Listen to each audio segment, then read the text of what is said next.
Welcome to the Leetist podcast. Once again, I am Kenny. This is episode 6? Yes. Yes. Yeah, Episode 6. All right. Very good.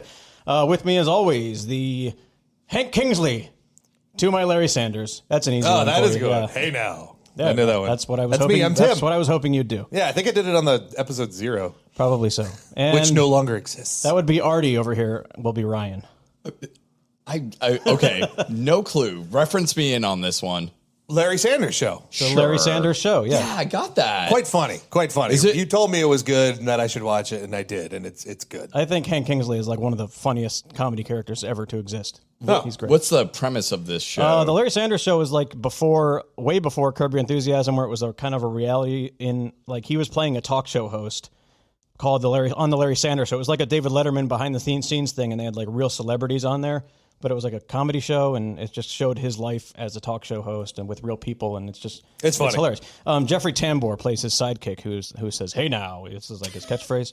Yeah, Fantastic. Is this a like 80s or 90s show? early 90s, I think. Early Yeah. 90s. Yeah. It looks older. And Howard, I'll scope it out so I can get your references, but I don't think I could ever catch up. Your references are I'll so type it into beyond my me. fake computer here. Here I go. I would recommend everyone check out the Larry Sanders Show for sure. And Howard Stern always uses that. Hey now. Hey now. Hey now. I got it. See, now you're in on it, and you haven't even seen it. That's okay. I don't need to get the joke to be in on It it. just feels good to say. Hey now. I just feel like I'm I part just of want to something. be a part of something bigger than me. I thought of the hey, and then I came up with the now, and it's hey now.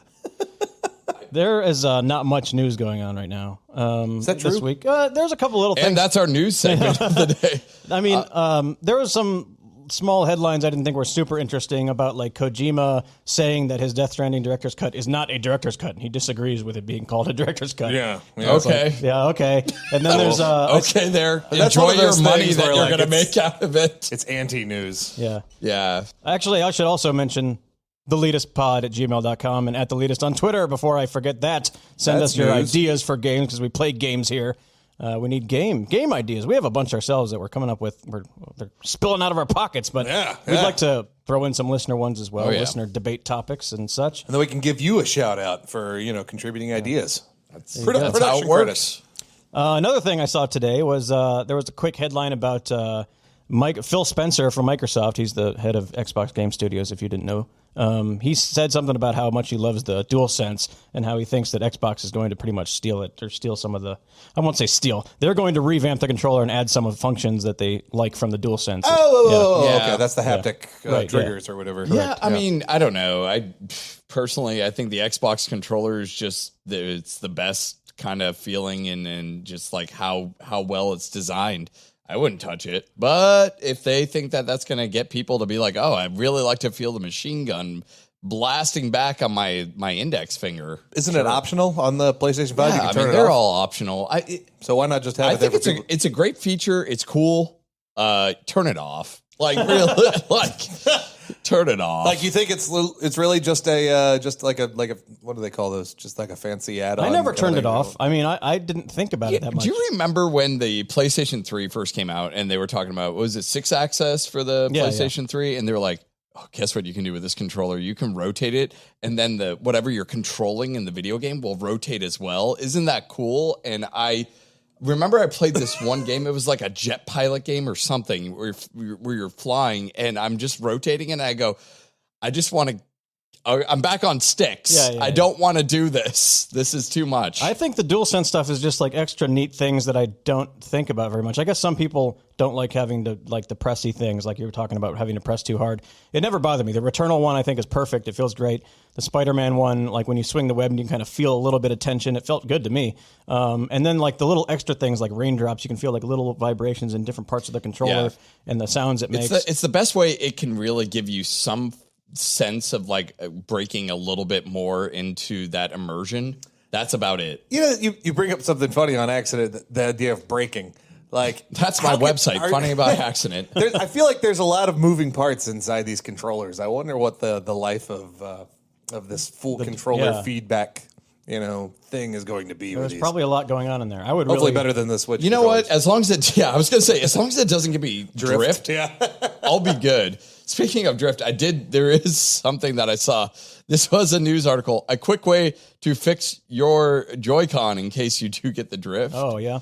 Is you open up the Joy-Con and no joke, you insert a small piece of cardboard in between where the stick, like where that like outlier is. Interesting. And then close it back up. You're good to go. I'm really bummed that Yeah. they don't let you use old like Elite controllers for the PS4 on the PS5, like the Astro C40. Are you familiar with that one?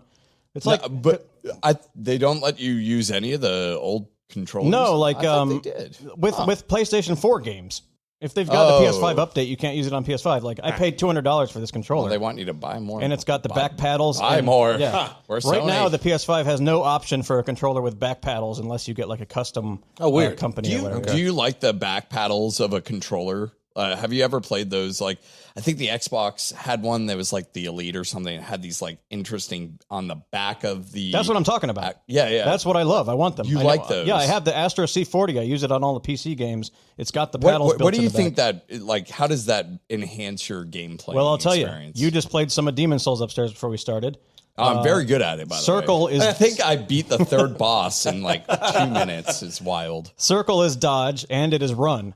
Having that on the back instead of like being able to run, like because when it's on circle, I know. Yeah, I know exactly where you're going right now. when it's on circle, you can't also. So it's a way to offset how the game itself didn't really Sure. implement the like how they should. Like a left click in to me is always going to be a run. I don't understand why these, and it's usually a lot of like games from Japan or whatever. They don't believe in the left click in is run. I'm just used to it in Souls games by now, but Circle blew my mind. I'm like, what the hell am I doing here? And then, how do you jump? Oh, you hit circle again, Yeah. but I'm holding it down. Me and Kenny were talking about this. I don't know, way a long time ago about how do you stupidly hold your controller down when you need to hit the circle button to hold for sprint and change the video. Like with the joystick kind of thing. Like how do you do that? Do you do like the claw formation? We do it. We found out that we do it different ways. Like he does it like the claw. I put my middle finger on the circle and put my index finger over to the My God. to the thumbstick. I'm pretty sure I put my pointer finger down and then just like move my thumb over the And joystick. then you just realize how much effort you just put into hitting a circle. Well, there's your answer to the back So pedal. the back pedal. That's exactly what I was thinking. The back pedal would eliminate that. That's one thing. And the second one is a big one for me is ESO on PlayStation. Left on the D-pad is bar swap, and having that on the back pedal changes my game completely. But that's just me. I don't think That's some pro gamer stuff right there, I Kenny. don't think it hurts to add the other functionality and be like, hey, I want this to do My this. controller doesn't have enough controls. Exactly. At what point, man? At what point do we go, we have too many buttons? I've We used need it to in tons stop." of games. Or we don't have enough buttons. Well, maybe I have used it in tons of games. I've used it. Maybe I've been living a lie. I'm living in a Game Boy world here. 2 buttons, call it a day. In Red Dead 2, you tap X or Grand Theft Auto to run. I put that on the back pedal. That's a nice thing.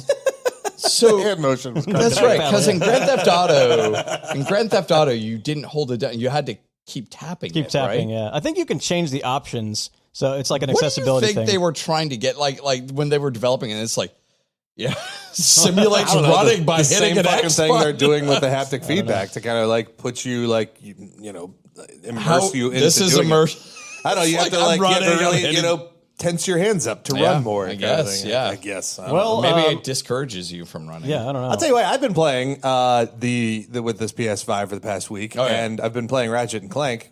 Spoiler alert for what have we been playing? Yeah. My fingers hurt, just like I predicted. Oh, your fingers hurt. Yes. Do they really? Yes, it's too much. Like I haven't done it yet. Yeah, you haven't but the turned next off time I'm the- gonna play, I'm gonna at least turn it down. I hear that you can turn down the intensity of it. So I'm sure. I'm gonna check that first. But yeah, that's way too much pressure. Now your on back's going to hurt because you just pulled landscaping duty. No, I think Ratchet and Clank was actually a lot less intense. I felt for the haptic feedback that Returnal felt way more intense. Yeah, I guess so. Returnal had button like control like weapons. There's like you have to do like a test your might with your index finger and the R2 button to I try think to it's like a bit just of an get it exaggeration, to hit. but I don't Test know. your mind. Oh my god. Well, we talked about controllers way longer Strong than as I my thought. index I finger. didn't think there was that much news, but we went off on controllers for a minute. But in lieu of news, since there wasn't much, I did bring a conversation topic that I saw on Twitter today. Discuss amongst yourselves. So, a games journalist who I will not name, I don't even know her really well, tweeted this. Actually, this started with Xbox tweeting, saying, beating the game on the lowest difficulty is still beating the game. That's Xbox's tweet. That is correct. Okay, then a games journalist retweeted that with the comment, I have never played a game for review on anything but the easiest difficulty, and I never will. And then Colin Moriarty, who we've talked about before, is the guy in Fallout was named after him, ex-IGN journalist, retweeted both of those things and said, if you can't or won't beat games on anything harder than easy, and you're reviewing them from that perspective and not from the perspective of the average player, then your criticism is worthless. Seek out critics who actually like video games. It's all getting a little trite. Fuck him. That's so fucking stupid. Just look, for one thing, that critic has now said something that's very important that you just keep in mind when you're hearing a review of that game. But what if they don't mention it in the review? I mean, I think it's important to clarify that, so you have a better understanding. Well, in Moriarty's defense, I think he goes on to say this has to do with people who are not mentioning it. I personally don't think it factors in. And from my perspective, like if you played and reviewed a game on easy, medium, hard, I don't think it factors in for me because at the end of the day, it's what's the audio, what's the story, what's the gameplay. Yeah. Like that's all I really care about. I don't care about like, oh man, this is such a difficult game, or oh man, this was a cakewalk. It's like, dude, does this game look fun? And if they're giving me that from the review that this is fun, then whatever, man. Right. I mean, you want to beat it on easy, beat it on easy. It's like what I've been saying is that I don't require critics do anything besides be honest. Just be honest. Yeah. Like, just tell me exactly how you feel. Don't sugarcoat it. Don't say the wrong thing on behalf of your company or something like that. I don't know what IGN critics are allowed to say or what they're not allowed to say, on their reviews, for example. But when it comes to like the individual critic, just be honest about what you do. And that's okay. We can know that you like to play games on easy. And that's just something we keep in mind when we're listening to your reviews. And that's something we just take to heart. It doesn't mean that their critique is worthless. Yeah. They still got plenty to say about the game besides the difficulty of the gameplay. From my perspective, too, I've already decided to get a game before I even see a review usually. So reviews won't really factor in too much for me until like maybe later on. The game's been out for a while. I go on the Steam library. I go, what's this game? It says like most overwhelmingly positive gameplay. Yeah. I'm like, all right, yeah, man. I mean, I should give this a check. That's a good review right there, right? A Steam check to see how like people are kind of giving it user wise. Sure. That's a decent review check to see like, okay, is this a good game or not? Well, going off what you've said in the past, Tim, you said you play a lot of things on normal because it's the way that they intended it to be played. Right? That's how I said about open world RPG specifically. Okay. Well, with that in mind, and the fact that if he's talking specifically to journalists who do not mention that in the review, do you think there's an argument against that at all? I'm sorry, ask that again. Basically, I'm asking you if they do not mention that what difficulty they're playing on, and then later you find out that they've been playing on easy the whole time. Does that make a difference to your? I mean, it depends on what they're reviewing and the content of the review. Like, it's totally in the context of the review, right? I don't understand how it factors. If they say, oh, this game was really easy, yeah. Well, then yes, it matters. Yeah, but, you know what I mean? But rarely do I see a review where it goes, man, this was an easy game. I breezed through it. This is nothing. The only thing that I could see that could possibly factor into that review is it took me 5 hours to beat this game. But if you're playing on normal or hard, maybe it would be like 7 or 10 hours. Yeah. That's the thing. I don't think the level of difficulty really factors into a review scale for me. Also, just in general, not every game has, a difficulty setting on it kind of thing. Well, you know what I mean? So yeah. Actually, okay, let me circle back because I'll contradict myself a little bit here. There is an issue where it comes to AI, when it comes to, hey, I put them on easy. And if in your review, you're like, these guys are a cakewalk, it's kind of boring, it's blah, blah, blah. But if you would have just put it on normal or hard, you actually get that experience. Sure. then there is a factor that needs to be laid out, I think, ahead of time. Yeah, I mean, it should be said, I played this on easy. It should be said that, like certain reviewers are going to go in depth to different degrees kind of thing. Like, I tried this on easy, normal, and hard, and let me tell you about the difference between these three things, it matters. You would have to think that a lot of reviewers actually do play these games on easy, because how many games they have to churn out. I have to assume that the game reviewers play the game how they like to play the game, and that's what they always do. Well, as you would imagine, a lot of people in the comments respond the way you did, like, you're a fucking smart ass. Well, yeah, I mean, that was a dick thing to say. I'll tell you what he said back to it, and then we'll get off of this just to get your quick response. Some say worthless is too harsh a word. I agree. So let me phrase it like this. If you're reviewing games on easy, you're not playing the game as intended. Game criticism is aimed at a core audience, not casual audiences. Thus, if not the thesis, that review lacks value. I agree. There's nothing wrong with playing on easy. I do think there's something wrong with reviewing games in basically invincibility kid mode, though. If not disclosed or part of the thesis, what is the value? That's not true. That's not true. The only way I would agree with that is it would have to. It's so game specific. You know what I mean? Yeah, that's true. Yeah, I mean, easy on Doom to me was still difficult.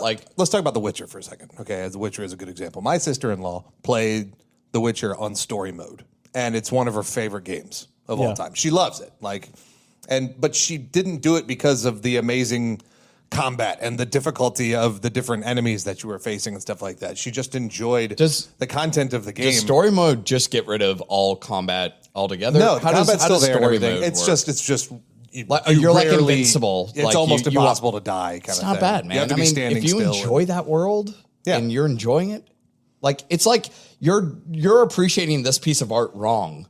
It's like, what are you talking about? Give me a game. Let me think. Tell me a game where it has game modes where easy mode would make it not a good game. I think it would make a big difference in something like Wolfenstein.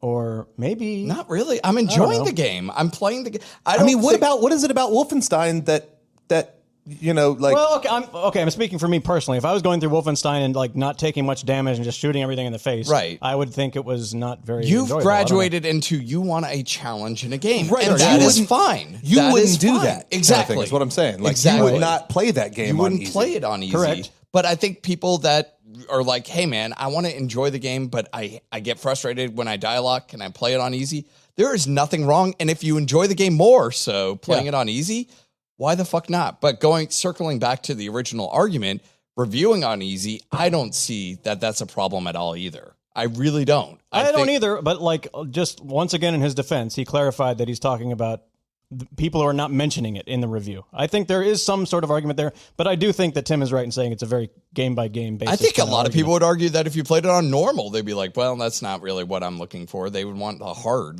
That's a lot of people play it on the harder difficulties. Maybe some people would be like, yeah, I played it as intended, but that was so boring, so I had to put it on hard or whatever. That argument can be made for any of those modes. I'm doing this blind too, because I don't know how this original tweeter or critic or whatever. Got me all fired up. I'm not sure how they review games or what they say in their reviews. I don't care for it anymore. I think that she does she say this is hard, this game is difficult, or does she talk about other aspects of the game and that's what she focuses on? You know what I mean? I don't know. Yeah, it would matter if she always played on easy mode and said that this game is exceptionally hard. Then yes, it'd be very important that she told me she was playing on easy mode. Her review. I can understand that. Yeah, I get what you're saying. If the review did not. You could do a review that it doesn't matter if it's on easy. It's got to be. That seems like it would be such a rare circumstance to me that difficulty level would affect the enjoyment of the gameplay. Yes, exactly. I just thought it was an interesting argument. No, Colin Moriarty has a bone to pick with a lot of journalists out there too. That's a whole other story. I won't go into. Sounds like an asshole. He's known for being an kind asshole. Of an asshole. Fallout 3 too. Yeah, they made him an asshole. I don't know who this person is, but man, I actually enjoy his podcast, but that's just me. But whatever. What have you guys been playing, Tim? You got a PS5. I got the PS5. I had a pretty busy weekend, so I wasn't able to do too much. I played the PS5 very briefly, right after last week's episode, play a little bit of Returnal and played it for another, 15 minutes after you guys left. But then I was like, I don't feel like doing this right now. Too many little words on the screen. I don't feel like reading this. And I did load up Ratchet and Clank. Game's fun enough, but I was telling Ryan before you showed up tonight that I'm not enjoying this game nearly as much as I did the last one. Interesting. I think it's kind of dull. And also, I was telling Ryan that there's too much going on the screen for my for my face. Like I find myself not enjoying what's going on around me because either I'm zipping through everything too fast or everything's getting lost in the haze of scenery and things just going on all around me.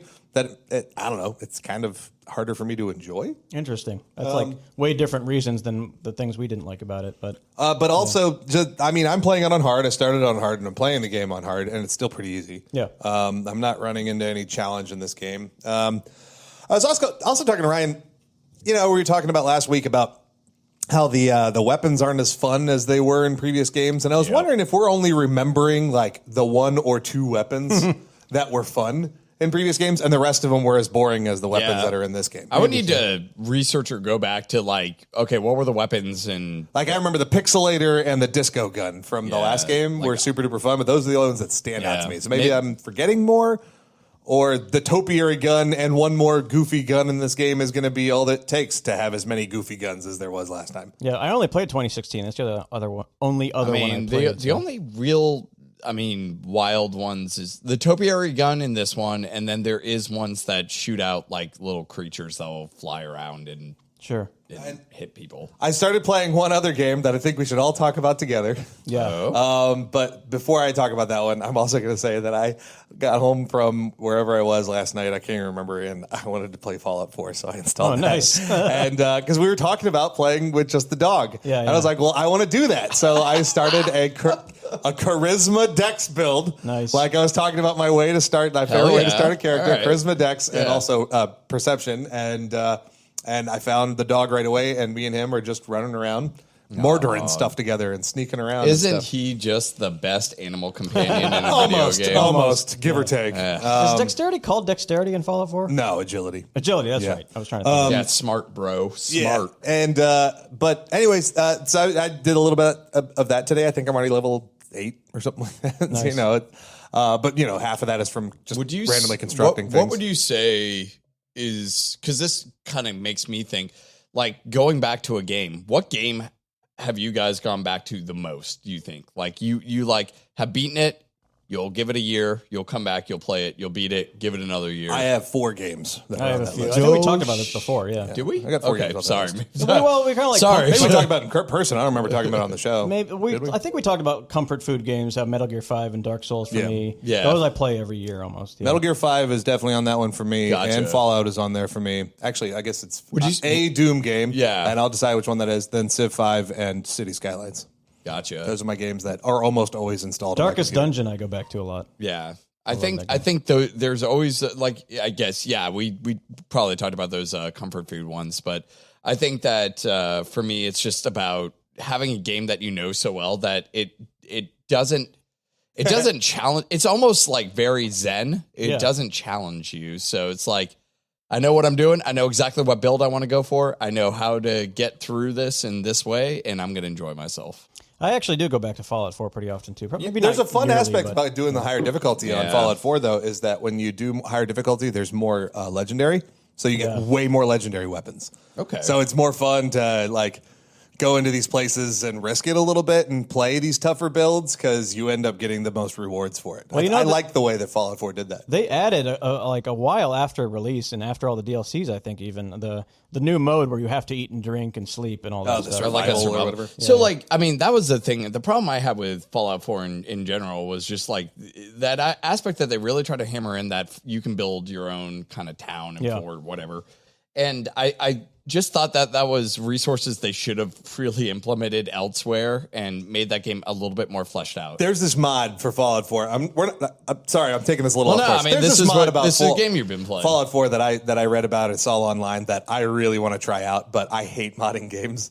So I've said this before. I'm going to pay somebody to come over and mod. I think I'm actually going to pay my buddy JK's kid to come over and mod my game. I'll give him like $50 and say, let's just start modding. You're kidding You me. do all the work. and then I'll play the modded version. I of the won't game. take money away from him, but like I could easily mod that for you. I will happily do this for this kid. I do it all some the extra time. spending money. I hate modding. I've modded the shit out of Fallout 4. I despise the entire process of it. I think it's going to be so fun, and then I install one, like the very first like pre thing you need to install for it, and I go, I hate this. I'm done. This is not a fun game. But anyways, there was one mod that I saw that as basically the world is more alive. So the citizens of the Boston area, or whatever they call it in that. Anyways, the citizens, they all build their own settlements all over the place. Oh, yeah, I've done that one. They just do it. So as you're playing, you just come across settlements. And then they actually added a part of it where you can side with raiders in it and like assault these settlements together kind of thing with like big groups of raiders. So you can become like the raider king. Well, the NPCs making settlements is a mod. The siding with the raiders is actually a DLC. That was an official. You can join a faction. This mod is actually a more recent version of that same mod that I was talking about. So they could be connected. Yeah, somehow. maybe so. But he's saying join go with the raiders to fight the people that are making their little shelters and fight their shelters. Right? Yeah. I've modded the shit out of that game and done a bunch of stuff. I like to try it. But you might have noticed when I was talking about the games that I have been playing, I didn't mention a game I haven't been playing, and that's World of Warcraft. Guys, I did it. I broke the spell. I'll tell you exactly what happened. I went through. And it's always a minor illusion. I said that I level buffed myself or whatever and paid the money to get myself into Outland and do it. And I think I was about 5 quests into Outland when I just like put the controller down and I said, "What the fuck am I doing with my life? I hate this." I was on like the 3rd grind quest with a low drop rate for just random shit and I didn't care about. And I was just like, I don't have the time. The inclination. I've got to get content for a podcast. I cannot be doing this. And I just stopped. I uninstalled. I left my guild. I left the guild's Discord, and I unsubbed from the game. So fuck World of Warcraft. I'm out of World of Warcraft. Oh my god. So and we were discussing a little bit before doing this podcast. There is absolutely a threshold for an MMO, and like it's a gym. You gotta push through. You feel the burn, and you got to do that one last set. And if you don't do it, you're done. You're tapping out. And for me, like it's usually at the beginning of an MMO where I'm just like, ooh, that's what happens at the beginning of an MMO. Boing. At the beginning of an MMO, when everything's spoon fed to you, and then the quests are talk to this person over here. And then talk to that person over there, and then kill 5 boars over here. And it's so formulaic. And yes, I think you're going to, I saw you kind of pointing. So there may be. You know what doesn't feel that way? Yeah. Final Fantasy 14. Yeah. Just, I think we've all now installed this game in the past couple of days, and it's something we should all talk about. I'm sure. Well, there's a bit of news to circle back to news front. The reason I was interested in trying Final Fantasy 14 is actually Sony Online. They ran out of digital copies of Final Fantasy 14. They had to stop selling it because it was so popular. Right. There's so many people signing up for it. So, I don't. And now let's go back to your comments. Why don't you guys talk about what you've been playing, and then we'll circle back to the Final Fantasy 14 discussion. Yeah, I think that going back to World of Warcraft, I don't blame you. It is a slog. I remember doing it way back in the day. I figure it's no different now than it was before. It just continues to be a slog. But I think the whole point of it, like most of these, like Destiny 2 even, like the whole point of it is not to play the game, it's to get to the end part of it so you can do like the raids and the dungeons and all that stuff. That's the whole point. But why not just give that to us right away? I've done raids. Okay. Did you do a raid while you were replaying? I did raid. Actually, we talked about this last week that you guys were like, oh, he only played the Burning Crusade. I actually played the entirety of Wrath of the Lich King, and actually I did more in-game content in Wrath of the Lich King than I did in the Burning Crusade. Oh, I thought you said you only did the Burning Crusade. No, actually, I played all the way until the one at Cataclysm, and it was during Cataclysm that I stopped playing. You just didn't want to do the pandas. Wrath of the Lich King, we did go back and do Nax Ramus when they reintroduced Nax Ramus in Wrath of the Lich King, and ran through that as a 10-man. And yeah, I had that experience, and it was cool. I played a normal raid in WoW like once or twice. Yeah. I mean, I got a thing, and that was neat, but it's still the same thing. It's still the same formula. I think the reason why it works a little bit better than just the base formula, which I agree, there's the base formula, but the added spice is there's actually like, it seems like you're collectively working together for one common purpose, and every kind of team member seems to play an important part of that process.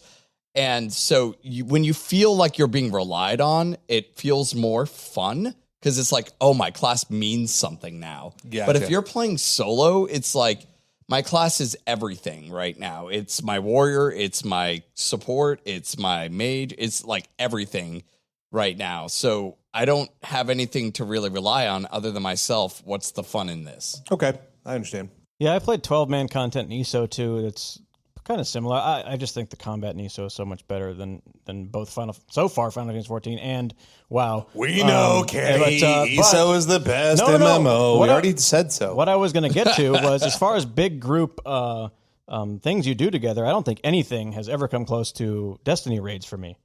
I think they're the most fun, like, big group things I've ever done. And that's exactly what I'm talking about. Like, that's perfect. It's great. But you don't get to those until you really beat the game. Yeah. Until you get to the end game portion. And at this point I go, why? Like, why is the good stuff? Why is the meat of the sandwich at the end of the sandwich, not in like the middle and the beginning of the sandwich? I want meat all in my sandwich. I want to eat a meaty sandwich. Please keep saying meaty sandwich. I want to eat that. That's meat. what I recall saying the exact same thing back when, like, early Destiny raids. Like, it's a real shame that this stuff is so far into the grind of the game, and most people are not experiencing it because it's so good. And then you have like MMOs like World of Warcraft that's like, oh yeah, we'll get you there. You pay like $20, we'll give you the levels to go to there right away, and then you can just do that. It's and like the Burning Crusade. Like, I mean, people have got this mod installed called Attuned. So the guild was like spamming on occasion, now attuned for Karzhan or now attuned for heroics or something like that. And I processed that in my head, what this means every time they're saying they're attuned. It's because they did the same fucking thing over and over and over and over again in order to be allowed to do another fucking thing over and over and over and over again. So they can gear up to go do another fucking thing over and over. I don't have this time. I am not this kid, like, that's home from college for the summer, like I was when I was playing this before. I've got stuff to do. Oh, yeah. You know what I mean? Well, I see no difference, honestly, in you doing a raid to get a piece of gear that may or may not drop, and what like loot crates are, and like paying money and just opening and hoping that you get something that you really like. Because at the end of the day, you're spending that time to may or may not get this piece of equipment that has a 10% chance of dropping and may not even be for your class, or maybe for a or you don't class, have the DKP. You don't have the DKB, but you go, well, I didn't get it this time, so I'm going to circle back and do this over and over, because these like Blizzard knows how to capitalize on that kind of addiction. It's. I mean, joke. They're for people who play one game. Yeah, that's basically what it is. Yeah, I suppose that makes sense. I don't bemoan anybody that likes to do this. It's not for me. It's not for me. And that's what I worry about with this Final Fantasy 14 thing. Because as soon as I jumped in, I was like, "Is this going to be the exact same fucking thing?" Like, it felt a lot like WoW. Yeah, jump right into the game, and it goes, "Oh man, this is going to be so crazy." Oh, I got to talk to this person. And okay, hold on. Oh, now I got to run over here. Okay, now I got to kill 5 boars. Oh, fantastic. I'm having... Oh, you know what? I'm just going to leave this area and just kill things to know what combat feels like. I'll say one thing in WoW's defense after playing just a little bit of Final Fantasy 14 and other, MMOs that I've jumped into, is that the UI is clean, relatively clean in WoW. And, things are spread out a little bit, and you don't feel completely overwhelmed with everything that's going on around you. That HUD in Final Fantasy 14, I feel like I have like 5 CNN tickers going around the screen. Fucking menu button, and there's literally like 40 menus to choose from. There was literally a selection that's like, watch this video, and then it took me to a link on Explorer. And then it was like, this is how you play the game. And I go, what is going on? The game literally tells you, go find somebody else that's better at this game than you and learn from them. Because you're never going to figure this out on your own. Okay, stupid. You were ready to play Final Fantasy 14? Yeah. All right, talk to someone who knows how to play it. Well, there's like a billion people in here, I'm assuming. Hey, does anyone know how to play this game? Well, to all you Final Fantasy 14 fans out there, I'm sure it gets better. I'm sure you're having a great time. I mean, I will say this, it's a pretty looking game. Yeah. It looks, and the combat's all right. I mean, it is standard MMO fare, but like it has this flourishing of like Final Fantasy even has the fan service when you kill something.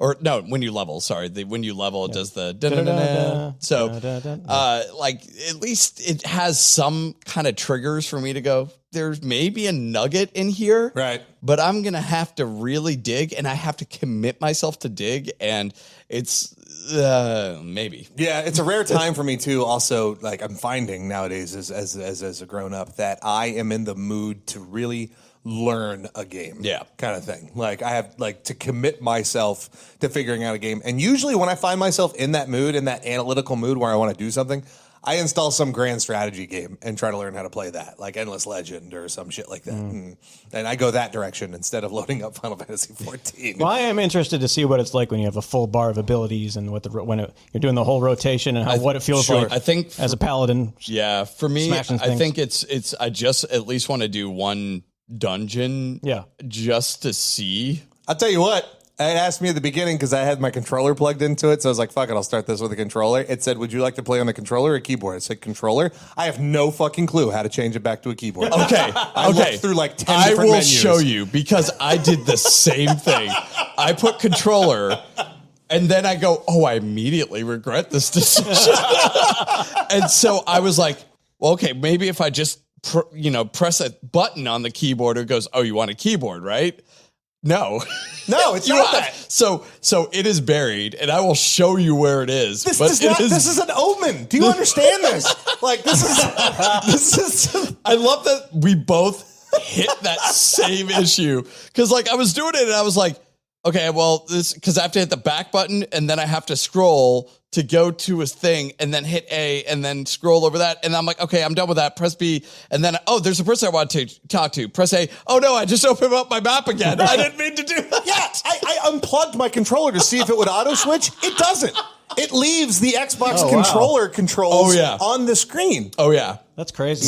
So I dug because I didn't look it up. I was this close to looking it up, but I finally was like, it's got to be under that stupid settings and preference thing, and it is. It's just not very like intuitive to figure out. It's my own damn fault. See, I should have found a mentor like right early on. I mean, I have an MMO mouse. That's what it's for. It did tell you to find someone, so they would have been like, "Oh yeah, you dumb." All right, so I think we're all going to play. Well, I don't know about Tim. We're going to play a little more Final Fantasy. I'll try it a little bit, but I'll have to play like with you guys. We'll catch back up and let you know how it's going. So you can be my mentor. Other than that, have you been playing anything else?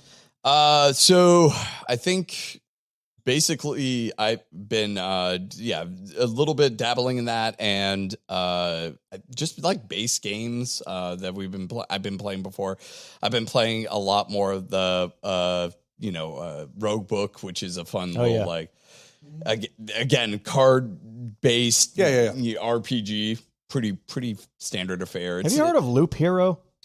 Oh yeah, that's the one where you literally on a continuous loop and you're trying to set things for him to kill so he levels and then he gets better as he goes through loops. I heard the Mac are always talking that game up like it was amazing. It's I did a demo of it. It was pretty cool. No joke, but I don't think I've been playing. This past week was really AGDQ for me. My bread and butter speed running. I watched a little bit of that. Is like Christmas Day to me. I cannot fucking believe the guys that do Super Mario 64 blindfolded. Absolute insanity. I mean, he beat this game in less than 2 hours without being able to see. What? It is absolutely insane what these people are able to do, what they're able to accomplish, and the good charities and how much they're able to raise. Yeah. It's just always fun to watch it and just to hear people like explain these strats and you're like, yeah, I mean, totally makes sense. And I shrug, but I'm like, you're doing it. I watched this 4-person Mega Man X race because Mega Man X is like one of my favorite games. And the way they were, and it was 100%. And the way they were doing it was just, I long for the same thing with Super Metroid. I love watching. Big shout out to Oats and Goats and Behemoth. Seriously. And I can't remember the other one that was. I've never really watched any of that stuff. I should probably do that. But oh my God, man. it's just so entertaining. And to hear the guys like just rambling and stuff like that, like it's pretty cool because they're part of like a community that they're like all hanging out together playing a game for a good cause. It seems like, all the communities seem welcoming. They're nice. Like, it seems like a good, safe place versus like a lot of these other communities in the video game world. But these speedruns are just so fascinating. Yeah. I would love a documentary about speedrunning. What's the name of this? That. Is it a YouTube channel? This is Awesome Games Done Quick. Yeah, Awesome Games Done Quick. They do Summer Games Done Quick and Winter Games Done Quick. Cool. And Awful Games Done Quick, which is actually pretty fun. They go through a bunch of terrible games. Oh my God, that's guys the best that have gotten really good at playing really bad games. That's so good. It's pretty entertaining. Because like they'll pull up games you've never heard of and they're like, yeah, you probably have never seen this game. Like but, Back to the Future, the game, you know what I mean? Like somebody else speed run it. Oh, like that sort of crap. And they love it. They go into detail about these games, and it is so much fun. It's even cooler, like to see it live. They didn't do it live this year. It was all remote, Zoom stuff or whatever. Yeah. But before, in the before times, in the long ago. Yep. They would do it live in these big like auditoriums sometimes, especially for the more popular games, and so there'd be a crowd watching. And so incredible, like that the night would end with I don't know some like alpha nerd doing a completionist run of Chrono Trigger with like a full packed audience of people watching him play while watching people like trying to beat the donations from last year kind of thing. And so the energy in the room is just like buzzing and humming. Will be playing nonstop the whole time. This geek is just like, 6 hours. That's why we started doing this route instead. Nice. So they start doing that over because Metroid used to be their ending. They usually did Super Metroid and it was save the animals or kill the animals, which is always the best. Like it's just your incentive went to whether or not there's a split second where you can go into a room and let the animals out. Because I can remember watching one with once again with Oats and Goats doing the Kaizo Super Metroid, which was amazing to watch. Like watching the super hard version of it that he's clearly practiced for hundreds and thousands of hours. Can you imagine to like be able to finish in front of a live audience? Just absolutely incredible. They do Souls games. Oh yeah. Right. They did Demon Souls, the new one. But it's speed running. You got to understand, Kenny. This is speed running. I've watched them. When it comes to those ones, like those Soulsborne games, they just fucking. There's that one guy on exploit everything. The Bloodborne guy who does all Bloodborne. Yeah, Mr. Zeus Toast or something. I can't remember his name, but I know who you're talking about. Real loud guy.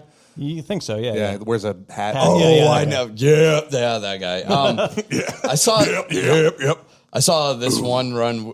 They did Sakura, and it's like it's not even. I don't think it's even worth watching. The main boss is just like, or not the main. I guess it was like one of the main bosses, but he's just standing in a corner, and he just guided him in this corner. He's like chop, chop, chop, dead. It's like.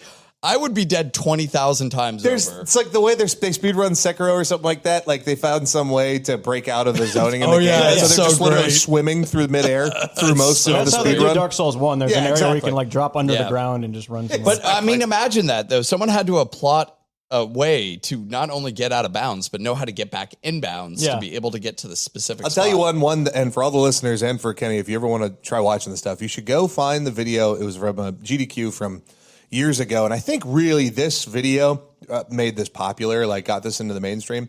It was one guy who was doing Ocarina of Time, and he did an 11-minute speed run of Ocarina of Time, and the entire time he's explaining everything about how they learned how to exploit this game in different ways, and it's just fascinating. It really is. Tell this story while he's doing it, like live kind of thing, and talk about all the math and all the experimentation that they had to do in order to like figure out all these exploits in the game to finish it in 11 minutes. I mean, and then also when they have the task bots come out and play, task bots are just so entertaining to watch. Yeah, I will check that channel out. Yeah, you should. So not money like playing games, but watching people really speed through games. Yeah, I haven't been playing a whole lot anything exciting other than Final Fantasy 14 is the newest thing that I fired up. Talked about that. Other than that, I've been working on the Final Fantasy 7 Remake Platinum, like I was saying. My replay of Dark Souls 2. How's that going? It's going great. Yeah. Beating more levels on hard, beating my head against the wall, figuring out which materia to use, and I love it. Yeah. Man, you got to always pick and choose. Really get your money's worth, Kenny. Yeah. That's important. And then Friday, I will be I think it's worth playing the money. Skyward Sword for the first time. Oh, yeah. So I've only played it for an hour, maybe back in the day. Yeah, So I never played it at all. I have so. rethought my decision on that one. I like it. You know, honestly, I was looking at it again, and I was like, there was a reason why I didn't play this before. And when I was looking at some of the reviews for it, I was like, yeah, that's why. I saw some good reviews of it. I thought it was the motion controls that turned me off. they It was, well, motion controls, but also just how I guess they really force you in directions. It's open world, but it's not open world, and it's linear. Everyone has said that this game is extremely linear. The puzzles are very simple. I'm kind of okay with that. I think sometimes Legend of Zelda, the series just in general, when they're open world, they're a little annoying. Like, I personally, I feel that way. I think I think Breath of the Wild was the first one that they nailed, like, as far as making open world fun. Like, I think some of the stuff, like Ocarina, even Link to the Past, which is one of my favorite games from growing up. I don't know. It's kind of annoying, just the random block paths and stuff like that in that game. when you don't know where to go. Yeah, exactly. So you prefer like maybe a little bit more of a linear path? Yeah, it was the same way with the Wind Waker kind of thing. You know, like they don't hold your hand on where to go very much in that game, and I found myself kind of annoyed and looking up, okay, where do I go now? Like, just point me in the right fucking direction so I can get to the fun part of this game. What do you think should be if they do Skyward Sword and maybe it's going to be successful? Come on, I mean, it's going to be successful. If they're going to remake another Zelda game, because they did, what was the last one they did? Link's Awakening. Yeah. Would you think they would hit Zelda 2? You The mean second Zelda game, the unsung hero. just like a reskin? Keep it 2D. And I all that? legitimately love that game. That's a good game. I legitimately love a tough that game. It is a very tough game, but it implemented RPG elements into the Zelda universe, and it did what a sequel, I think, should do. Try something completely new. That would be cool to see that game still in 2D, but with just like a reskin of like really modern looking. It's probably like a modded version of it out there that you can probably get that exact experience from. Yeah. Nintendo's very good at making sure those go bye-bye. Yeah. I just want them to release Wind Waker. I don't care if they HD it or anything. Just put it on Switch. So again? Because they did Wind it for Waker? the Wii U. Well, I never had a Wii U. I just want the damn thing. Who did? Yeah. I did. Do you have a GameCube? I kept it next to my Sega Genesis. Oh my god. My Dreamcast. So yeah. What's wrong with the Wii U? Wii U was a great console. Sounds too much like an alarm. Wii U. I've never thought of that. They went with the British alarm system. Right. It's the British, police force. All right, guys. I think it's about time to get into some games. That was some prime bantering, games. boys. Yeah. We did it. Yeah, we made it through that with barely any news. Longer than I thought it was. I'm so longer sorry. than when we do have news that went. So we will get to our first game today. Trivia game, our usual. Are you smarter than Elite Gamer? That is awesome. Everyone is shocked because we now have live sound effects. That makes no difference to you guys at home, but now we're all hearing the sound effects. I'm still going to try to sing along with these things. You got to understand. It'll get old eventually to both me and the listeners. It makes me feel like I'm in a podcast. That was cool, though, to hear it in my ears. Yeah. Neat. Guys, Good job, Kenny. I'm I have, immersed. 4 categories for you today. I'm totally immersed in this Makes me podcast right feel now. like I'm Spider-Man. I really feel like I'm in a podcast right now. I'm glad that joke sunk in that quickly. It makes me feel like I'm in a podcast. All right. Anyways, 4 categories? Yep. 2 of these categories have the ability to steal. Ooh. 2 of them do not have the ability to steal. No. Actually, I Real was steal. debating whether one of these should be Press Your Luck style or not. Let's say it is. Do it. Okay. Yeah, why not? It's the only way I may catch up. It's the only way I may win. I won't explain what you do in each of them until you pick one, and then we'll go over it. So I'm just going to say the names of them. Oh. Here we go. The categories are Oh, yeah. Hold Smash Up, Smash up. Prepare to Sly. Prepare to sly? Yep, SLY. So all Sly Cooper game references. Baker Okay. Boys, Baker Boys. and once again synonyms because I like Cinnamon it. Oh my names. God. Is that Did you game- spell it cinnamon names this time? Yes, I did. Is that game never going to die? I don't know. We'll see. Do you think we should always have that in the roster? We're going to run out of We're games gonna run out eventually. eventually, but I still like it. Okay, cool. All right, we also have a have the coin. official. We actually have the official Leetist coin now. Oh, ladies and gentlemen, we have a coin. It's actually a Kennedy $50. I wonder what this is going to sound like on the podcast. All right, so we got to decide something. It's a coin flip. So Heads. Heads. Ryan goes first. Tails. I'll I go say first. heads. All right, Ryan is heads. I'm tails. Okay, so I'm just going to flip it over and do that thing. It's tails. All right, you're going first. I'm going first. All right. Unless you want to. No, we'll just make it. I go first. first. Let's just All right, do it Tim, that way. smash up, prepare to slide. Baker Boys are synonyms. You know I got to start with some feminine names. Cinnamon names. Here we go. This is one of the stealable categories. Oh, fuck. So here we go.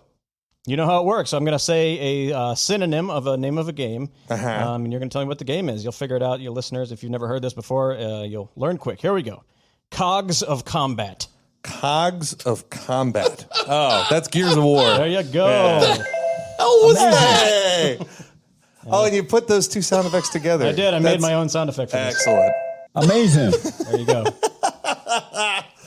Cogs of Combat. I That's like the that. one you come up with. Yes. It's going easy to hard That like does usual.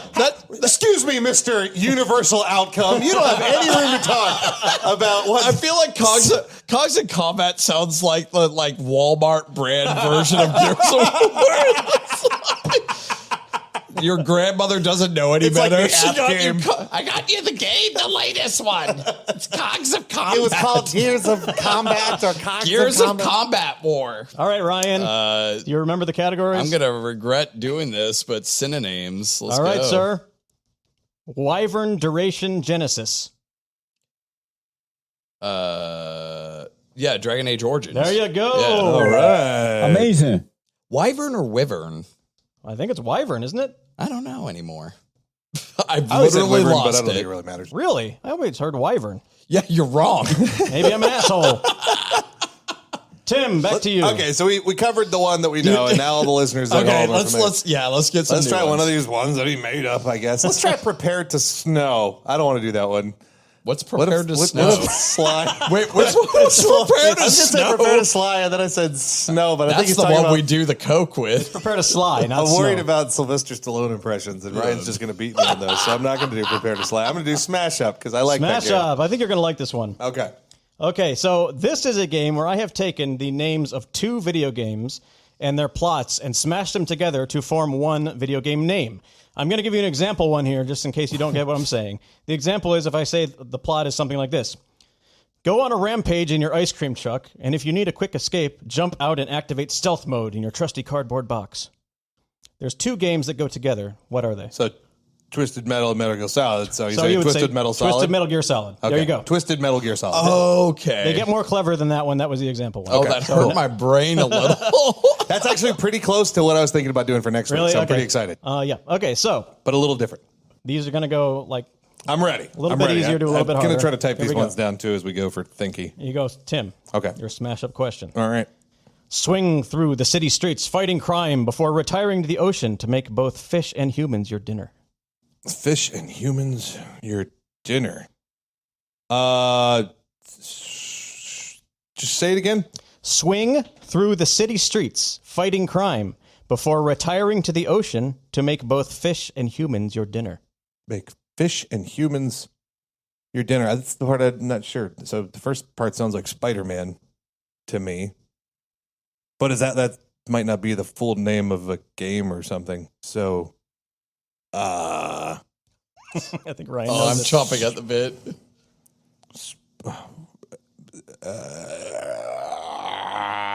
yeah, I don't know. I'm going to pass it. That's All too right. loud and long. I don't like that. Ryan, what's the answer? Spider-Man Eater. Spider-Man Eater. There's a Amazing. game called Man Eater, It's a which shark you game. play as a shark. Oh, yeah, I've seen that. Yeah. Okay. I've totally blanked on that one. I would have never remembered that. All right, Ryan, back to you. Let's do Sly. Let's do Sly. Okay, this is Prepare to Sly. The alternate name for this game is Stallone movie, video game, or both. Oh, this is great. Oh, okay, cool. I actually like this. All right. editing our podcast last time. I complimented Ryan on his Stallone love a impression, good impression. which I should have done the first time, but we kind of just breezed right by it. All right, so here we go. Your answer is either going to be Stallone movie, video game, or both. Oh man. Okay. This includes if there was a movie. This is not one of the answers. Like Judge Dredd, there was a Judge Dredd video game, so that would be both. Right. Okay. All right. Yeah. All right, here is first one. Oh, also, this is a non-stealable one. Okay. Paradise Alley. It was just a movie. There you go. Sylvester Stallone, 1978. I wouldn't put it past Nintendo to have like some weird what was that company that did LEG or LCG or whatever? LJN. LJN, thank you. Can I get a point for that? Yes, he does. Amazing. Nobody is allowed to reach over and touch the buttons but me. Now that we have Sounds like your wiener. All right, Tim, pick a category. I feel like I should make up for that smash up that I missed. I should try another one. All right. I think you might get this one. Let's try it. So far, I've only gotten the example question right. Yep. A female secret agent from the 64-bit era plunges into the depths to encounter epic boss battles and then rest by a warm bonfire.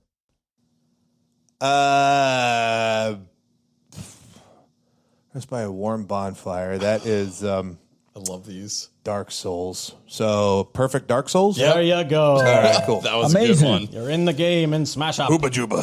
Ooba dooba. All right, Ryan, where you going?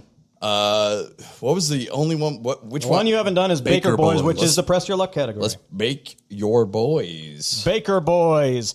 This one, I kind of gave the leg up here a little bit to Ryan, who's been losing a lot of games recently, because I know Thank he's you. probably going to know more of these than you. Here's the thing.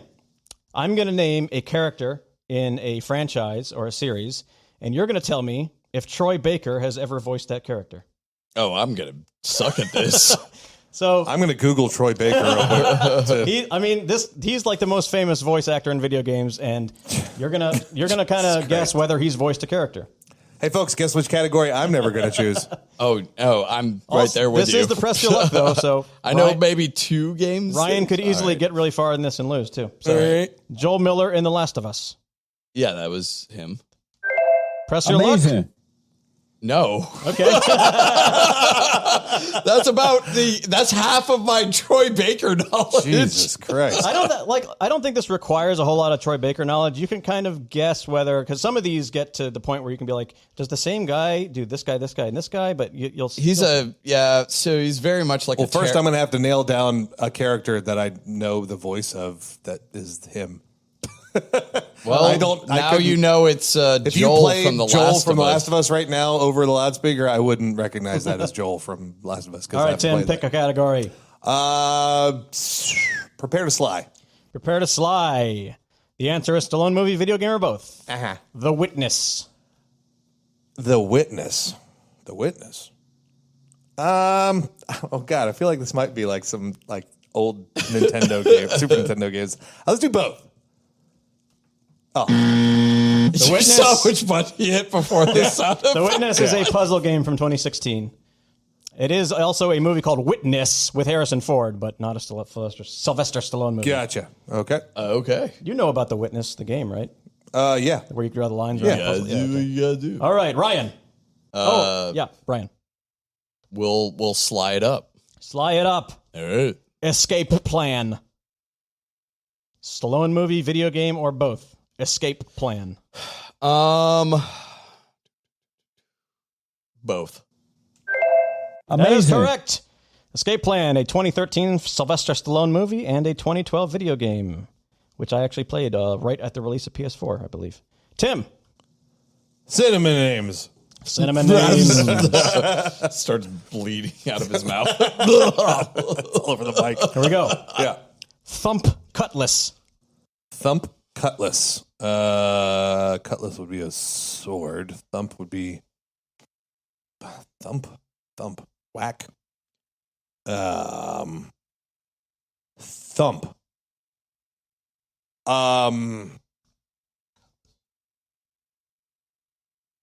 Blade.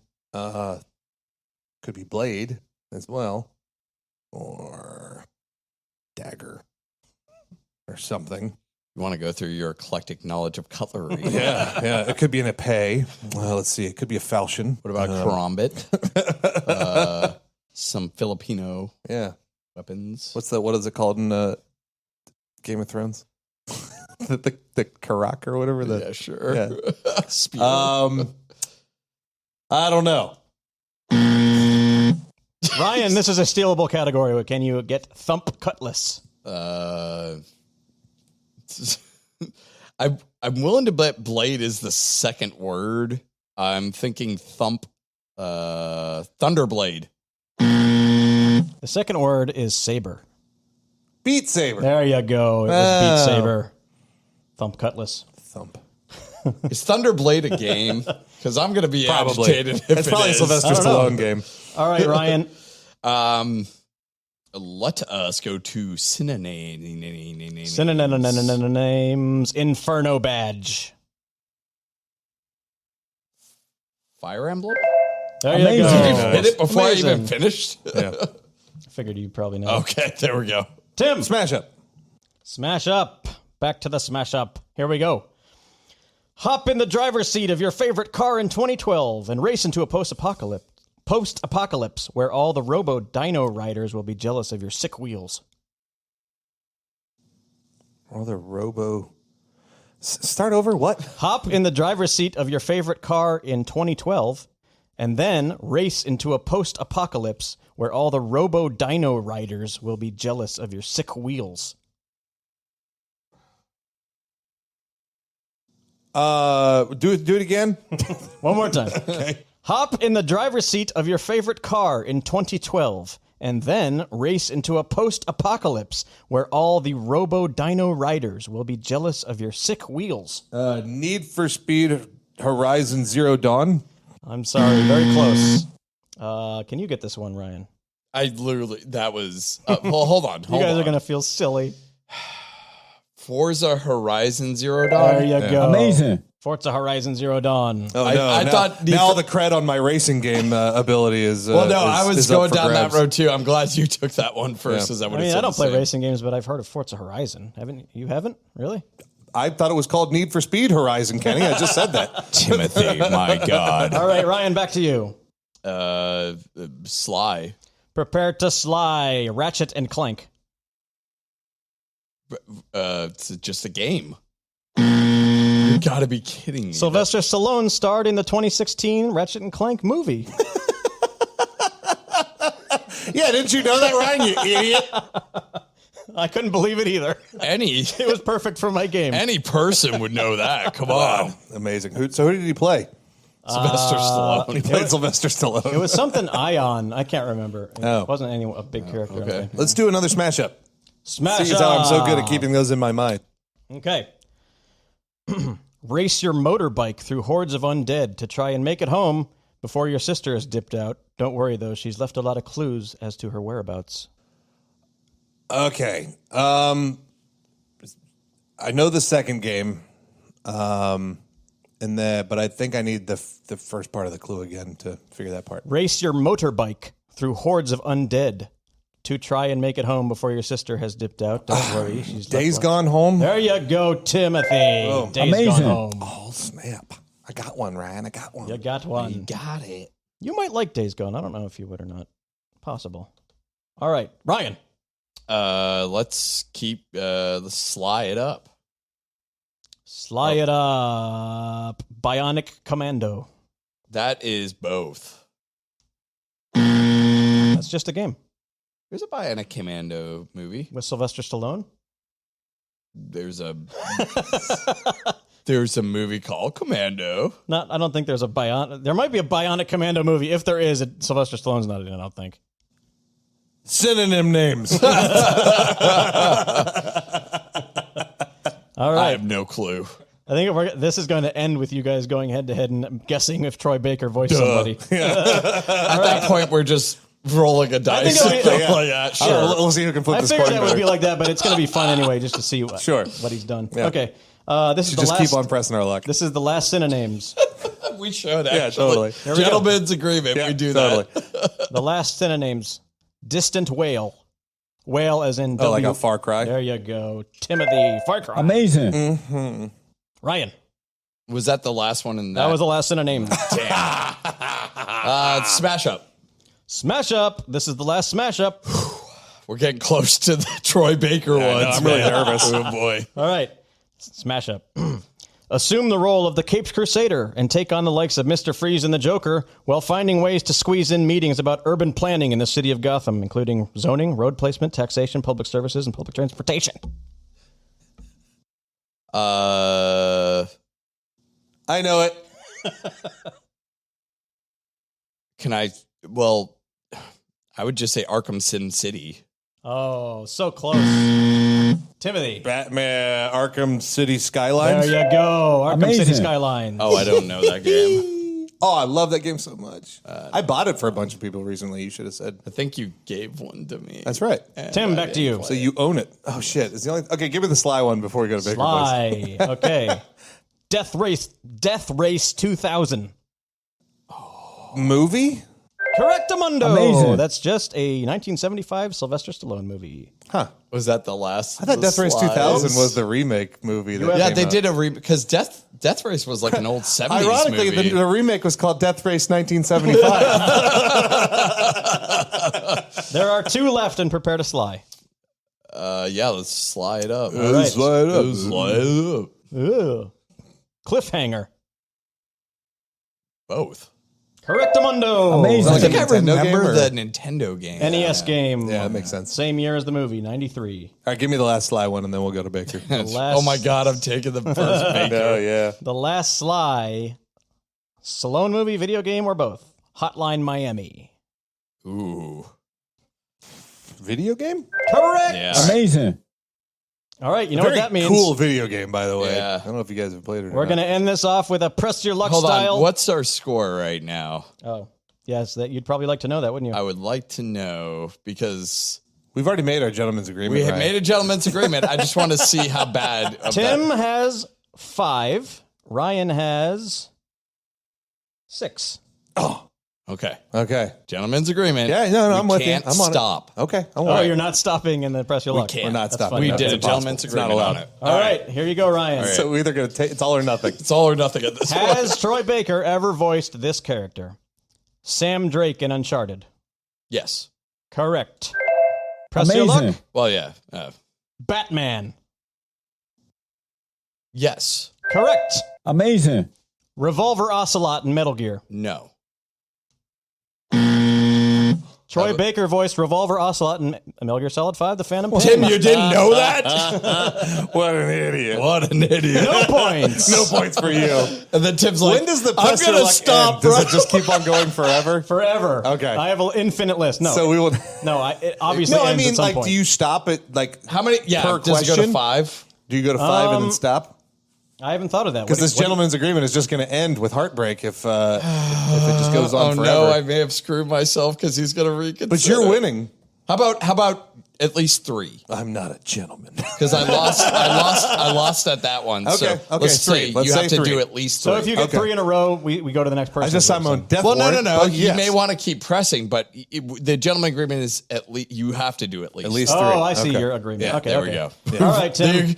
The deal has all Still been not altered. a gentleman, but I'll do it The deal's anyways. been altered. Pray I don't alter it further. Please go on. So he's played, hold on, before you start, he's played Revolver Ocelot, and he's played Joel in Last of Joel. Us. He's played Sam Drake, who's Nate Drake's brother in Uncharted 4, which you played. Which is basically the same person as Joel. So And he you're voiced good. Batman in the Batman Telltale series. Yes. Oh, in the Telltale series. Yep. Oh, fuck. Okay, Spider-Man.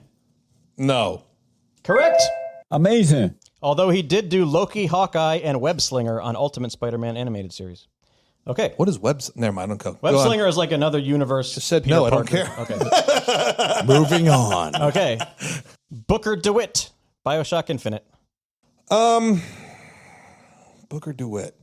Yeah. Correct. Okay. Amazing. 2 points for you there so far. Has Troy Baker ever voiced Superman? Has he ever voiced Superman? I would imagine he did in that Injustice one, so yes. Correct. Amazing. What? Injustice? No, it was Infinite Crisis, a 2015 Yeah, free-to-play okay. MOBA. Well, I'll go ahead and stop there. Okay. Oh, boy. All right. So that's 3 more for Tim. Tim sneaking up So from Troy, behind. so it's even You know if, where my head goes is like, okay, was the character a generic middle to Yeah, no, that's literally slightly where my older head's- age white yeah. guy? And All right, so there are, let's see, 1, 2, 3, 4, 5 more in this list. So here we I go. have no choice. Robin. No. Troy Baker was Robin in Arkham City, the video game. Cool. Okay. Good for him. Tim. Yeah. Iron Man. God, I don't even know what games Iron Man has been in. So, yes. He has not played Iron Man. Oh, he was Iron Man even been in the game? He was Hulk in that. Nolan game. North was Iron Man in that of a new Avengers game. Yeah. That's another guy I know All right, a lot Ryan. about. There's 3 You can questions beat me left. with this one. Here we go. Joker. Yes. Amazing. Two-Face. No. So is it always yes? It's is almost- the answer always yes? It's almost always yes. Troy Baker voiced Two-Face in Arkham City. In addition, There's one more, and this is for the win. In addition to Robin. Yeah, I mean, I lost. No, I think we're tied, and this is for the win. No, No, you pressed your you luck. got- You No, lost. he lost everything. Okay, You're then gonna I win. forfeit. Yeah. Let's. Hold on, no. Let's Okay, give me the last one. Give me the last one. how about this? How about this? No, you're about to say something stupid where you Why end don't with we winning. go back and forth? And if the person who gets it wrong doesn't get the points, the person who got it right the last This one. is getting I have Final no Fantasy idea what you're 14 saying. complicated. It doesn't matter because the last one is Bruce Banner, the Hulk. Tim? Yeah. Oh, I win. Amazing. He just said it a minute ago. Yay, thanks. Tim doesn't pay attention. Sorry, I saw a bird and I got really distracted. Tim, you have won this week's Are You Wow. Smarter Than Elite Gamer? Thank you. Thank you. Oh my God, again. Ryan on a losing streak. Yeah, Ryan, geez, man. Man. Maybe you can break your losing streak by winning today's debate. It's time for Slap a Debate. I missed it that time. Was that an original Kenny? That's an original Kenny That's slap an bass, yeah. original Kenny. Did you really slap at the bass for I that? really slapped a bass. My goodness. Which of the bass did you do this to slap at? I Which bought of a the bass, slap did you couple months base ago, Oh, remember? that's right. Showed you, Yeah, yeah. okay. That's good. So here we go. We have a new... I've been playing bass for like 25 years, and I have no idea how to slap the thing. Oh, I can show you you. just hit it I'm with impressed. your hand. It's like the side of your thumb and then these... Okay, well, whatever. Okay, Tim is judging today. I am. Where it cycled back around to me versus Ryan in a debate that I threw out there and we agreed on, which is the best last level or final act of a game. Yeah. I'm excited to hear you Sorry, guys. I just thought of a really good discuss this. YouTube channel if you ever do bass. Just call it Basics, and you teach tutorials. Oh, like bass sick. Like it's a sick lick. Basics. Sick bass lick. Come on. sick bass sick. Sick basics. Smash 2 games together. Slap like now. Slap it. All right. Okay. Best last level / final act. right. I'm excited to hear about this. So I'm going to flip the coin again. Who wants to be heads this time? Yeah, I'll keep this right, party it's train heads, going. yeah. All right, tails. So Kenny will be going first. That coin is about as reliable as Ryan's Troy success. Baker I don't yeses. decide who goes first. He called heads. I got tails. Let's set a precedence here, people. Which way are we going to do this? Are we going to do it so that No, I lost the Whoever coin toss, so wins Kenny goes first. gets to choose, or whoever wins goes first? Kenny, do you want to go first? No, Ryan, don't confuse the issue here. There's coin to decide Listen, these things. here is my logic here. If you win the coin toss, then you want to go second because that's the better thing to do, I would think. I was thinking that Okay. the coin would just designate who goes, not that it creates. fine. I called heads. It landed tails. Kenny This is an goes important first. thing to decide. What is it going to be? That's fine. We can do it that way. You're the host here, guy. You tell me what you want to do. Tails was my side, so Correct. that means I go first. Okay, that's Okay, fine. That's perfect. Fine. That's Let's do the that. logic. Kenny's first. Okay. Do you have a timer? Are we doing that? Oh yeah, let's do. I disagree, timer this time. Kenny. Well, like last week we had those two dainty debates, and we Dainty didn't really have a timer for it. So I guess I should be timing this time. All right, you got your same 1 minute intro, and I'll give might you a little stop bit. before one. I'll give We'll you a little see. grace for that too. So that if you go over like a couple seconds, that's fine. I haven't thought about this too much, but I'm popping off from my head Okay, here. so best final act or last level in a game, Kenny. Let's hear it. Oh, Okay. hey, hold on. I feel like we should do this for the first time. We should give a little spoiler alert to the fans out there that we're going to be discussing the last level. Oh, of, yeah, that is true. You know what? I thought about this right before I came here, that if I don't know, there is a small chance that Ryan has not played the game I'm about to talk about. And if he hasn't, and if I spoil this for him, it'll be a damn shame. Yeah, it will be a damn shame. I agree. So if I say the name of the game and you... I'll just la la la, and then I'll argue points against it. No, it's fine. I hope I think Brian, even if that you you haven't played played this it, game. even if you haven't played it, with your knowledge of the video game industry, you've probably heard about what the ending is. All right, If not, let's go. All right. So, anyways, or fans, you can stop me. Spoiler alert: if you don't want, something spoiled, then have a nice day. So, all right, Kenny, you ready? My favorite, and I think one of the best last level final act of any game I've played is Inside. Have you played Inside? Yes. Okay. So, I haven't beaten it. do you know what happens at the end? Did she go outside? Okay, so the plot of Inside is you start as this little kid and you're going through this like crazy, you're outside and you see these people chasing you, right? And you don't know what's going on. And you go inside this like crazy lab factory where people are doing these experiments on different guys. And you're trying to run away from these guys with dogs and like this whole creepy ass setting with these awesome graphics. You do these really clever puzzles throughout the whole game. You figure out more stuff about this factory and these people you assume are trying to chase you down and do these crazy experiments on you because you see all these other people get mind controlled. You find these helmets and put it on and you mind control them. You get to the end of the game after this like witch underwater drags you to this place where you go into this test tube with all these scientists like examining you. And you crawl and you find this fucking hive mind blob of human bodies, and like you still don't know what this game is about, right?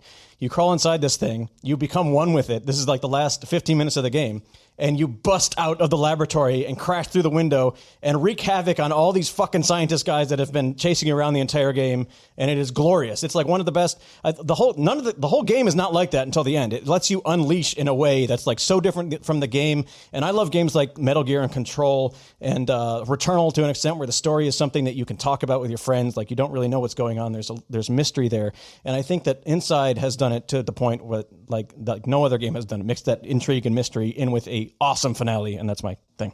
Okay, good intro. Sorry that was spoiled for you, Ryan, because man, that's a tough moment to argue. Sounds very trippy. So I would like to hear yours though, Ryan.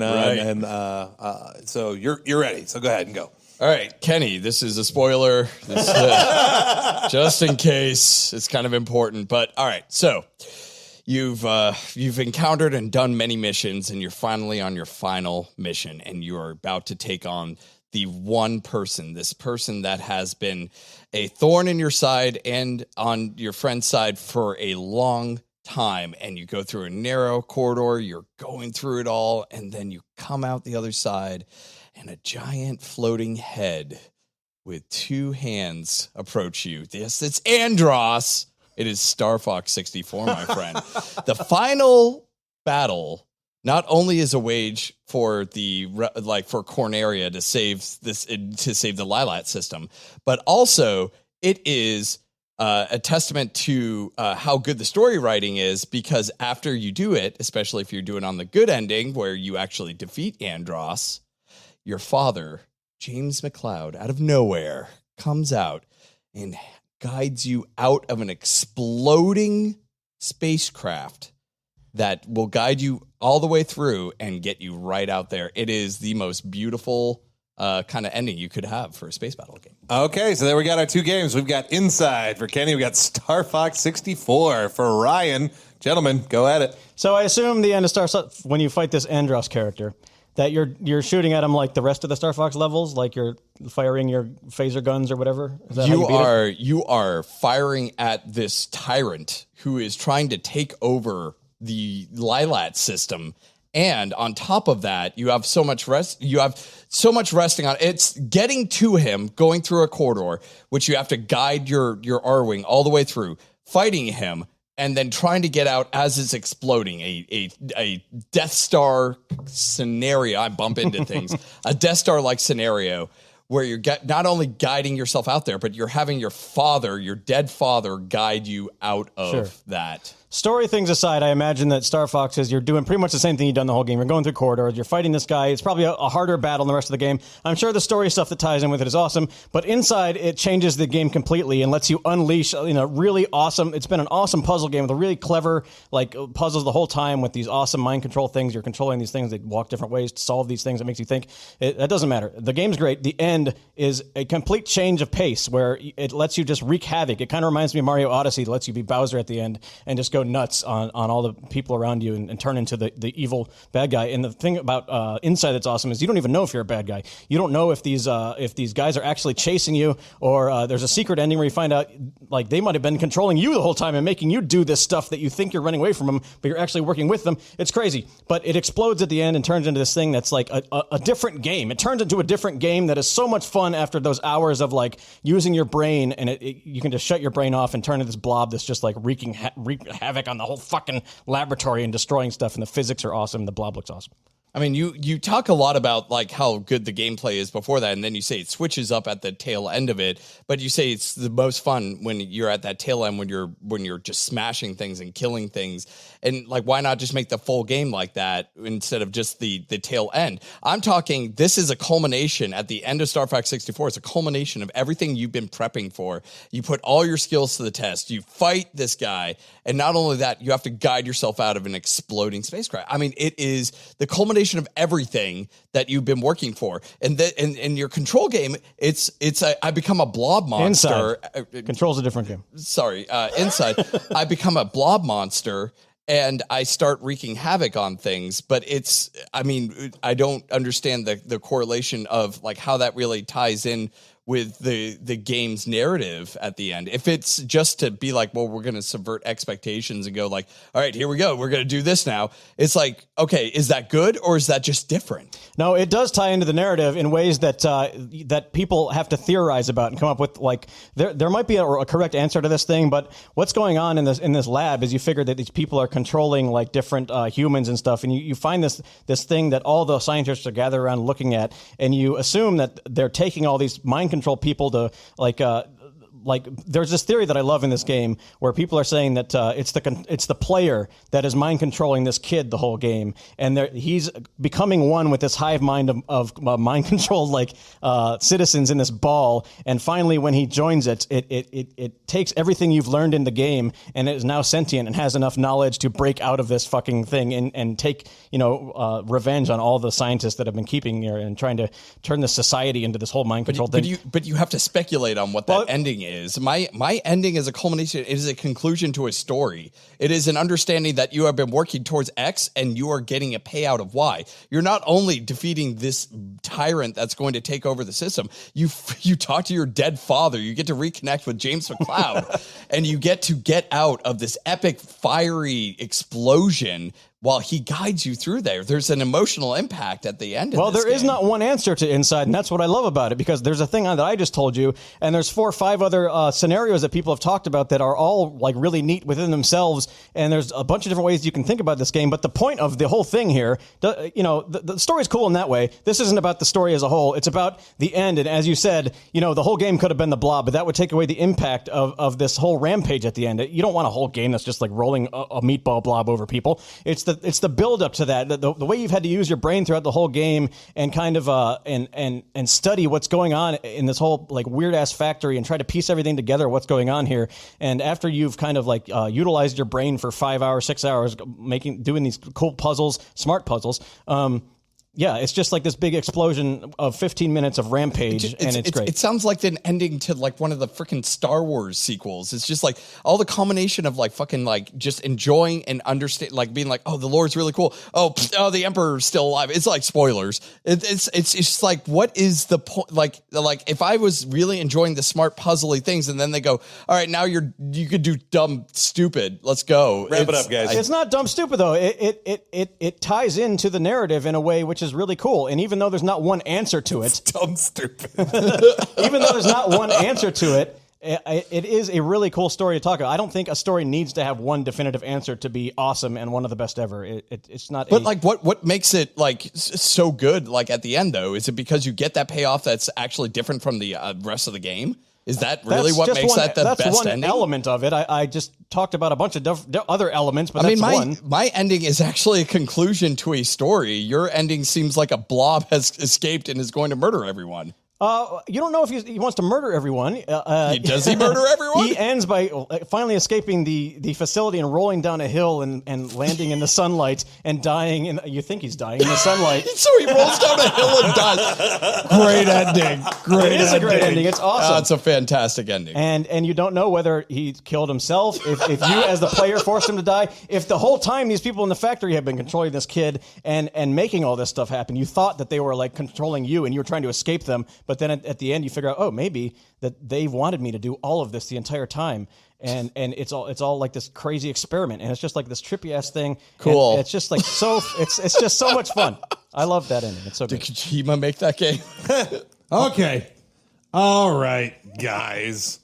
Oh man, Kenny was playing mad defense on that one. That's a tough one, right? Yeah, I mean it's they're both very good endings. I'll give you that. I've played both of these games. I was worried you guys were both going to pick games that I hadn't beaten, because I don't have a good track record of finishing games. But I definitely played both of these games to their very end. Kenny's right. At the end of Inside, it's a very cathartic feeling kind of thing to go through this challenging unknown where you are constantly afraid of the environment that surrounds you, and to suddenly be this creature that gets to like unleash all that fear that you've built up during the game, all that angst and unknown, to just make your way out of this facility. And it literally ends. I don't know if you mentioned this or not, but the last room that you go through to crash through the window onto the mountainside is like the CEO of the company, basically, that you smash through the window with you, and he splats on the ground at the bottom. It's a very weird, but sounds great, satisfying ending in that sense too, because you become this creature that destroys, whatever has been doing this to the people. Star Fox, on the other hand, is also got that real good ending feeling, because you're defeating Andross and you are getting let out by your father, which is actually a very sweet scene, and especially significant because throughout the game, what's the hare's name? The rabbit's Peppy, tells you how much he reminds you, or you remind him of your father, and also in canon, I think Andross killed James McCloud. By taking revenge on Andross, you are avenging your father. And then to have him leading you out during the hard difficulty run through, right? Yeah, when you do the hard difficulty, so when you do the base difficulty level, you actually find out the Andross that you're fighting is in another castle. It is a actual android Andross. Did you ever see the secret ending to Inside? Yeah. I like them both, so nobody wins. No, I had to go purely on arguments on this one, and Star Fox was a good one, but I think Kenny really did defend his crown, because he really had to go on the defense for this one. Amazing. He's on control of the buttons. Kenny really had to go on the defense on this one, and I think he held his own. I think he didn't go on the defense. That means I was more on the offense. I should win. I mean, he he didn't feel like he had to go on the offense, because all he said was, you go through, you escape a thing. You also compared it to the ending of a Star Wars movie. Inside the ending of a Star Wars movie, and then proceeded to defend escaping an exploding space station. Think about that. Yeah, I knew that was going to come to bite me in the ass again. All right, well, Ryan's a big goose egg again. I gotta go with Kenny, because I think he did a good job defending the movie. I'm never going to win any of these. I also think you should finish Inside. Yeah. You should try it. So I will not lie. I actually have not played Inside. I was thinking Control the whole time. Okay. Because you kept saying Factor. I was like, no. Inside is like a 5-hour game. It's a side scroll. Limbo people. Limbo right? people, yeah. Definitely recommend it. And even with that spoiler, it's still such a fun moment to just kind of break out of that tank and suddenly just destroy this entire thing that comes crumbling down. But for the record, man, I really like the Star Fox ending. I think even as a kid, that was probably one of the first game endings that gave me like a tear to the eye. Also, for the record, I think that if I was judging what I just heard, I would probably think that was one of the closest debates we've had. Yeah, very close. Yeah. I think one thing about Inside is that it's like endorphin rush. The ending is it actually triggers like a physiological response, because it's such an exciting moment to just be to just like return all this pain and suffering back to your captors kind of thing. Especially when you're trying to piece together the story the whole time, and when you get in that tank for the first time and see this fucking monstrous bulb of body parts, and you're like, what the fuck is this? And you're like, oh, I'm going to save this thing. And you start pulling off the things, and then you see the scientists in the window cheering you on. And you're like, wait a minute, I'm trying to escape these people. Why are they cheering for me? Aren't I going against them? But I'm freeing this thing, and isn't that my objective, to be getting away from these people and fucking up their plan? And that's when it all fucks with you, like, oh, maybe they want me to be doing everything I'm doing. And then at the end, you find that, well, I won't tell you. If you ever do play at the end of the day, you won, Kenny. I think I had a stronger argument, but that's okay. I think you both had really good arguments, but I think I'm going to go Kenny on this one. So, yeah. Sorry, buddy. Oh, boy. Amazing. Ryan's never going to win one. You're going to win one eventually, buddy. It's going to be good. Yeah, you spanked me with Cyrax, okay? That was like 5 years ago? You made a fool out of Kenny with 5 years ago. All right. Well, we got one last game in us, and Yes, it we is do. a fun little, quick one that we got. It is a classic back of the box trivia. I don't have a sound effect for it. The way sorry. this works is Back of the back back of the buck, and I don't get to lose this one because Tim and Kenny are playing against it. I love the days where I'm not competing. Actually, I prefer those days, so I don't feel as bad. So the way this works is I'm going to read the back of a game box, omitting key details or words that would allude to what the game is. And you're going to tell me what that Hey, you won the mini games one, too. Which one? The mini games one. That was like 5 years ago, Tim. How many podcasts did we record 5 years ago? So many. I think you guys are 2-2.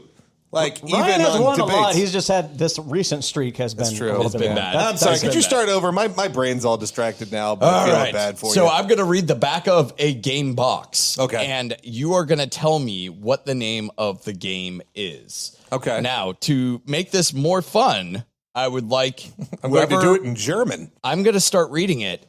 Anyone can interrupt me at any point Okay. and say the name of the game. Okay. If they do, they get it right, that's it. If they get it wrong, I will continue reading it. Yeah. They cannot answer it anymore. I'm not looking forward to this one. I think I'm going to get beat up. All right. All right.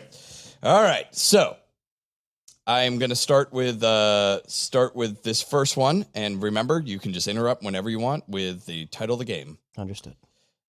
Bent on humankind's extermination, a powerful fellowship of alien races known as the Blank is wiping out Earthlings. Mass Mass Effect. Effect. Fuck. God, you fucking shit. Nope. Mass Effect You're 2. both wrong. Mass Effect 3. Do we keep Yeah, on going? Keep nope, reading, nope, or are you're we done? You're done. You wasted it. Oh, that's how the game works. Oh, we're done if we get it wrong. If you get it wrong, you get it wrong. oh, I'm Yeah. sorry. Now we know. I wasn't paying attention enough. What was it? I will tell you what, though. I will keep reading this one, but now we know. All okay. right? Okay. Sure. So, known as the Blank is wiping out Earth's fledgling interstellar empire. You and the other surviving defenders of the devastated colony world make a desperate attempt to lure the alien fleet away from Earth. Shot down and marooned in the ancient ring world Blank, you begin a guerrilla war against the Blank. Gears of War? Fight for humanity against an alien onslaught as you race to uncover the mysteries Halo? of... Yes. Oh, Okay. Halo. Halo. I don't know jack about Halo's plot. Yeah, I will say it right okay. now. All right. Tim has 1 point. Not a Halo man. I have a point? Sure. I don't know how this works. I'm winning. No. All right. So we're just going to do it where you get one answer. So, One answer, so One we got to answer. be careful. Got it. all right. So this next one. The evil Dr. Neo Blank is back with the vengeance, this time to save the world. And he's asking for help from his arch nemesis, Blank. Or is it just some conniving plan to lure Blank into a deadly trap for his own evil bidding? Find out as Blank takes on a whole new adventure that's out of this world. Crash Bandicoot? Warped? No. Damn it. Bigger levels. All new moves and combos.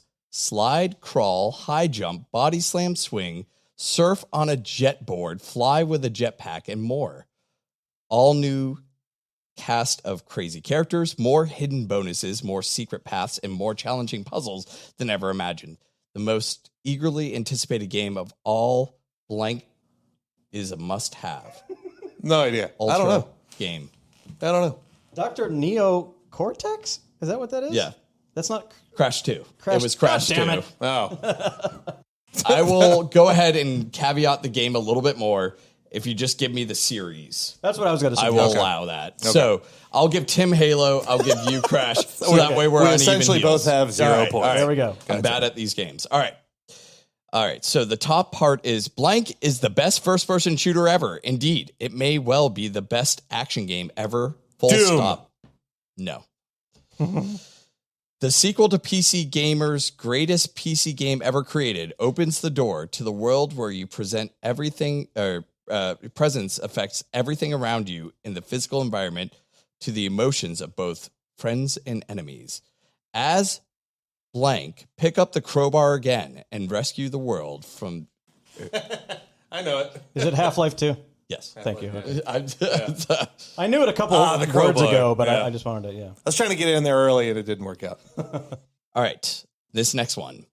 Blank has been reborn, and the end of the world is near. Doom. Nope. Oh, damn it. It's amazing how many plots start similarly to Doom. Ages ago, evil beings created powerful creatures called blank Demons. and unleashed them against each other. The resulting battle left the world a smoldering rubble. Legend has it, the blank destroyed themselves as most of humanity's magic disappeared forever. Centuries have passed, and the rational world now exists with blank, living only in myths, until one frozen solid since the ancient wars is unearthed. Suddenly, there are reports of This is magical Mass attacks. Effect, isn't it? No. Oh. This sounds so much like Doom to me. All right, hold on. Let me get to this part. Okay. Imperial commandos launch raids using magical powered blank weapons. Magic is obviously alive and the world is in danger again. Who or what is behind the rediscovery and redeployment of the legendary power? What It's like chaotic... Final Fantasy VI? Yes. Oh. I thought Mass Effect, because they unearthed that thing, the race has been So the gone ice for a long thing was time. the and Tritok the- element, Okay. the Esper. I'm just guessing Doom too early. That's my problem. I think we need to wait a little bit longer. It's shocking how much that sounded like Doom, though, as you were going through it. All right. Blank is super in a whole new way, combining the finest 3D graphics ever developed for a video game, an explosive soundtrack. Blank becomes a new standard for video games. It's packed with bruising battles, daunting obstacle courses, and underwater adventures. Retrieving Super Mario 64? that is correct. Oh, I got one! I was about to say Donkey Kong Country. Woo! Who's winning? I think that gives me I the think only that gives point. him the leg up, yeah. Yeah, we'll just say you're at 1 point. All right. Right. All right. This first, from the top, I'm going to read the top thing, and this is probably going to maybe inspire people into what the game is. Okay. All right. Prepare to die. Dark Souls. Yep. By the way, that's where I got prepared to sly for the Stallone game. Oh. Yeah. All right. So 1-1. Good for you. For every choice, a consequence. Imagine a world where every choice and action determines what you become. Detroit Become Human. No. Fuck. Where you evolve in real time based on the little things you do. Introducing Blank, an RPG action adventure unlike any other thing you've dreamed of. Evolve in real time. Will you fight for honor and justice or betray the people? Remember that it determines how you look and how other people's react to you. Fuck. Oh, I think I know. Never the same It's game. Doom. Like the real world, your decisions allow you to become a different person. Be it hero, villain, or Hero, anything. your will energy is low. Watch that. I feel like this could I be. think I just gave it to him. If he He knows does, it. I don't think he knows this. He's got to know it. Okay, I'm not saying this yet, but the whole time I've been thinking that could totally be an ad for Cyberpunk. But is it Fable? Yes. There we go. Yeah. So close. All right. That could be a cyberpunk. In the back of the That could box, be. yeah. A lot of these are Experience glitches like never before. Looking through the back of these boxes, they're all the same. Pretty cheesy. They're all and the kind of same. bad, yeah. It's kind of like having those like marks on like a movie posters, like he's not mad, he'll get even. It's like, okay. Yeah, it's pretty bad. I'm sure. It's pretty awful. I mean, what are these backs? Who do you think these backs of boxes are written for? Do you think the person who wrote the back of the box actually even played the game? I mean, can you guys give me a quick rundown of what this is going to have? I'm going to write this down for. It's got to be for like parents. That's what I was about to say. It's got to be written for parents. Maybe before. So it just makes them think it's generic whateverness. Well, maybe because this was a lot of these are NES, Yeah. whatever kind of games, like maybe before the ESRB. So that was how they knew if the game was violent or not. Experience a fantastical world with no curse words. All right. So what we got? This educational romp through hell. Tim has one. Kenny, two. you have Two, two. yeah. All right. Team up with the strength of blank for a super blank clash. Take on the Legion of Space Pirates and a new blank force as you forge. Metroid series thing. Yeah. We'll give it that. Space Super Pirates. Metroid. Yeah. Yep. You really should play those games sometime, Kenny. You would have gotten that answer right. I will say this, though. Space Pirates did giveaway. I will say this. It's awesome that this is on the box. 24 megs of action in the largest Super NES game ever. Wow. 24 megs of action. It's the toughest Metroid clash yet. 6 huge areas to explore. Samus has an arsenal of new beams. And battery-packed memory saves your progress. That was, they wanted you to know that. 24 megs of action. All right. All right, so we're tied up now, 2-2. 2-2. All right. 2-2. Blank's back, bigger and badder than ever before. This time, it's a fierce, action-packed battle to free the land of Subcon from the curse of the evil Blank. It's up to you, along with blank, blank, blank, and blank, to fight your way through Huey, Dewey, Louie. to fight your way through bizarre multi-level worlds and find him. This time, you've got a brand new power, plucking power. And now anything you can find can be a weapon. DuckTales? Nope. Damn it. I could have sworn that was DuckTales. But beware. You've never seen these creatures like these.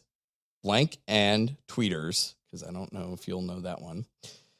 Blank, and you've never had an adventure like this. Only cunning and speed can save you now. For use with Nintendo Entertainment System. To give you a hint. If he doesn't get it, you should read it again and fill in some of the blanks. We should do that. You know what I'm saying? All right. Oh, God. You said DuckTales. Yeah. But it's for a Nintendo Entertainment System. That would have been a perfect answer because there's so many blanks. I'll give the plucking. enemy list that they give here. All right. Okay. Somebody guesses first. But and then we beware. You've never seen creatures like this. Shy Guys and Tweeters, Ninja and Bezos. Plucking power. So that's Super Mario 2 or Yep, Mario that's Brothers right. 2. Yeah. Amazing. This game is awesome. No, I wanted that. Amazing. All right. So 3-2? Mm-hmm. Yep. Yeah. All right, Tim Even up. though he got an extra hint. Yeah, Yeah, give that's him okay. 0.5 if you want to be a dick All about right. Once you were just a slave laborer in a horde meat processing plant. Now you're next on the menu. In the lush world of diabolic dangers where everyone wants to eat you, you're the skinny guy with no weapons, run, jump, hide. Oddworld? Yes. Wow. Good job. Yeah. Amazing. That one was amazing. I was about to say don't starve because you said skinny guy. I've never played it. Don't stop. Oh, man. All right. Get ready for the fight of your life. 14 selectable characters, including 8 new characters. Final Fantasy 14. No. I just turned 14 and it made me go, that's not what I'm actually choosing. He Keep said going. you can say the series if you just want to say it. All right. 2 new bosses and 1 fighter hidden within the game. Watch out for this dude. Mortal Kombat? Yes. Damn it, I was about to say that. Amazing. Watch out. It literally says, watch out for this dude. Watch out for this dude. Do you know which Mortal Kombat this is? 14 new characters? 2 new bosses, 1 hidden fighter within the game. 3? Mortal Yes. Kombat 3? Yep, Oh, wow, that's there you go. absolutely right. I wasn't going to use the same sound effects for the. I've never used them in the end game. I know. I just want them right now because I feel really That's amazing fine. that I'm Okay. doing well. All right. I'm just afraid I'm going to guess wrong, so I'm waiting a long time. Lead the blank team to victory. In the distant blank star system, imagine yourself at the controls of a futuristic, heavily armed space fighter blank. Lead the counterattack on an invasion force of hundreds of alien tanks, fighter ships, laser gun enhancements, and super battleships. Maneuver at warp speeds through fog-enshrouded canyons, dense asteroid belts, and waves of enemies' best defense. You must use your skill and cunning to bring the fight to the enemy's home planet blank and smash out the core brain for victory. Core brain for victory. Star Wars Rogue Squadron? No. The Super FX microchip is on board for fluid game control. Is this Star Fox? Yes. Damn it, that's the first thing I was going to say. Okay, cool. I was like, Amazing. hundreds or millions or something like that. I remember there was a lot. That was literally the first thing I was going to say, and then we went a little further, and I thought Star Wars for some reason. Yeah. Amazing. The Super FX. I remember that. All right. Good and evil battle for... They like bundled those together, the Super FX Yeah, they and the did, Star yeah. Fox. There was like a marketing campaign. Beyond for Good that. and Evil. No, I'm just kidding. No. All right. That wasn't my answer. Good and evil battle for a young warrior's heart. There is one force in the universe that keeps good and evil in perfect balance. It is called the Tree of Blank. But a magic sword has tricked a young warrior into upsetting the balance and spreading evil throughout the land. Thus, the warrior must undertake a dangerous journey to find the seeds of the blank tree, which has been hidden. Legend of Zelda? Nope. Yeah. Which has been hidden for centuries. Only then can perfect harmony be restored. In this incredible adventure, things are not as they seem. Magic swords release Laser beams. It's actually super blurry. Treasure chests hold booby traps. Monsters are friends, and friends are enemies. What? Potions give power. Black magic takes it away. Dragons fly. Weapons charge.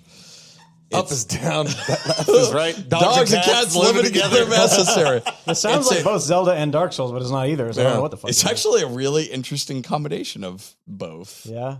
It's a SNES game brought to you from the makers of the Final Fantasy series. Oh. Is it Mana? Secret of Mana? Yep. Oh, cool. Hey. Look at that. Let me give myself this. Yeah, nicely done. Amazing.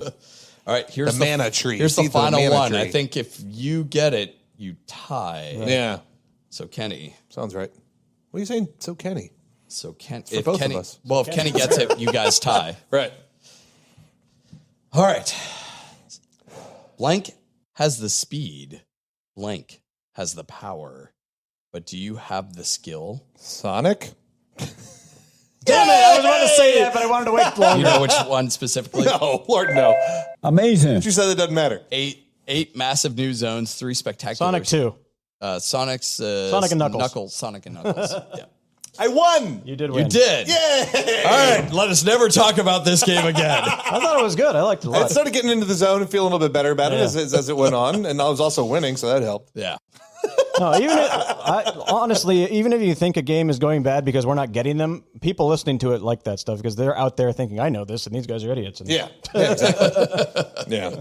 We always look like fools to the audience. They're always smarter than us. They're so smart. They're smarter than a They're lead gamer. so smart. And since you guys are smarter than us, why don't you send us game ideas and debate topics and trivia questions and stuff we can play on the freaking show, That's buddy? a swell idea. What are you doing? Sitting on your couch doing nothing? Why aren't you enjoying the show? Why Send don't us you? an email, TheLeetistPod@gmail.com, or tweet us because we're on Twitter all the time now. Yeah.